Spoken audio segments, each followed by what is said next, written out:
नमस्कार द्राक्ष बाजार बंधूंनो, मी विजय कुमार तासगाव यश ॲग्रो लॅब पुन्हा एकदा आपल्या सगळ्यांचा आपला जो संवाद चालू आहे कमीत कमी खर्चात दर्जेदार उत्पादन काढण्यासाठी त्या संवादात आपल्या सगळ्यांचं स्वागत करतो.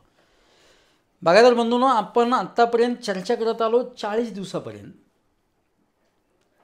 युरोपियन कंट्रीसाठी माल तयार करत असताना कोणती काळजी घ्यावी आणि कोणते स्प्रे घ्यावेत ह्याविषयी आपण चर्चा करतो. माझी विनंती आहे की जेवढे स्प्रे मी रिकमेंड करतोय तेवढे सगळे स्प्रे घेतलेच पाहिजेत अशातला भाग अजिबात नाही आहे. आपल्या बागेच्या प्लॉटच्या परिस्थितीनुसार आपण निर्णय घेऊ शकता. ह्याच्यापेक्षा वेगळे स्प्रे घेतले पाहिजेत अशातला भाग मात्र अजिबात नाही आहे. ह्याच्यापेक्षा स्प्रे टाळता येत असतील बागेच्या परिस्थितीनुसार तरी टाळा, पण वेगळी औषधं बागेत आणून मारायला पाहिजेत असं मला वाटत नाही. प्राप्त परिस्थितीनुसार आपण निर्णय घेऊ शकता. 41व्या दिवशी आपण गोल द्राक्षे असतील तर जीएचा स्प्रे घेण्याची आवश्यकता नाही. जर आपल्याला मनी लांब करायचे असतील तरच आपल्याला इथं जीएचे स्प्रे घ्यायचे आहेत. 41व्या दिवशी आपण 100 लिटर पाणी, 1 ग्रॅम जीए, 1 ग्रॅम आयएए, 500 मिली ट्रायको आणि 500 मिली सुडो आणि 50 ग्रॅम सिविक अशी आपण फवारणी देण्याचा प्रयत्न करतो आहे.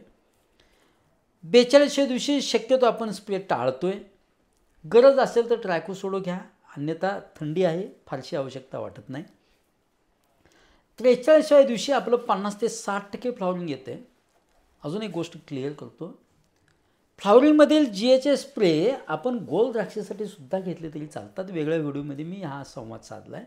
हे स्प्रे आपले नॅचरल गळीसाठी सुद्धा चांगले फायद्याचे ठरतात. 3-4 स्प्रे, 2-3 स्प्रे झाली तरी सुद्धा नॅचरल गळ आपल्याला चांगली मिळते.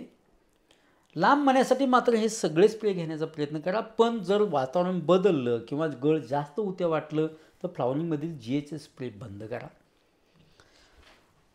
43व्या दिवशी आपण पुन्हा एकरी 1.5 gram GA, 200 gram ॲलिएट, 100 gram Antracol आणि एकरी 75 ml स्पिनटॉर आपण देतो आहे युरोपियन कंट्रीसाठी.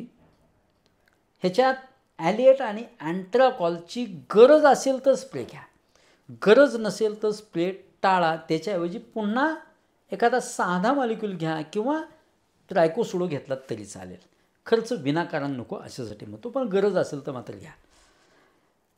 44व्या दिवशी आपण मोविंटो उडी देतो आहे. एअर पर एकरला 200 ml. पाणी कितीही मारा पण पर एकर 200 ml आपण मोविंटो उडी देतो आहे.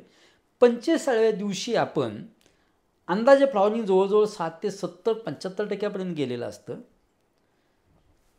ह्यावेळी आपण पुन्हा 10 ppm म्हणजे एकरी 1 ग्रॅम जीए, 300 ग्रॅम 032, 100 ml रोगर, 50 ग्रॅम ॲक्रोबॅट आणि 100 ग्रॅम पॉलिराम.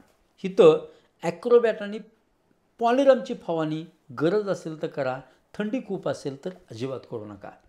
आवश्यकता नाही तिथे एखादा दुसरा पुन्हा ट्रायकोसोडो किंवा एखादा रेसिड्यू बघून एखादा मॉलिक्यूल आपण घेतला तरी चालेल. भारीतले मॉलिक्यूल घ्यायची अजिबात आवश्यकता नाही आहे.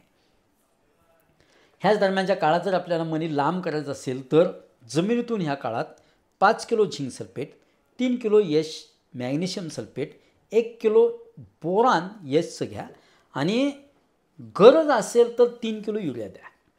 आता युरियाची गरज आकाशात आभाळ आला असेल तर युरिया टाळा. आकाश निरभ्र असेल, थंडी जास्त असेल तर मात्र युरिया मात्र एकरी 3 किलो ड्रिपमधून देण्याचा प्रयत्न करा. बागायतदार बंधूंनो, 45 दिवसापर्यंत आपण संवाद साधला. 46 ते 50 दिवसापर्यंत पुन्हा वेगळ्या व्हिडिओमध्ये संवाद साधण्याचा प्रयत्न करेन. दरम्यानच्या काळाचे बाकीचे आपण जो संवाद साधण्याचा प्रयत्न करतो तो सुद्धा ऐकून त्या पद्धतीनं काम करण्याचा प्रयत्न केला तर कमीत कमी खर्चात नक्की दर्जेदार उत्पादन मिळण्यासाठीचा आपल्या संवादाचा काहीतरी भाग आपल्याला फायदेशीर ठरेल असं मला वाटतं. ह्यासाठी जास्तीत जास्त व्हिडिओ शेअर करा. धन्यवाद.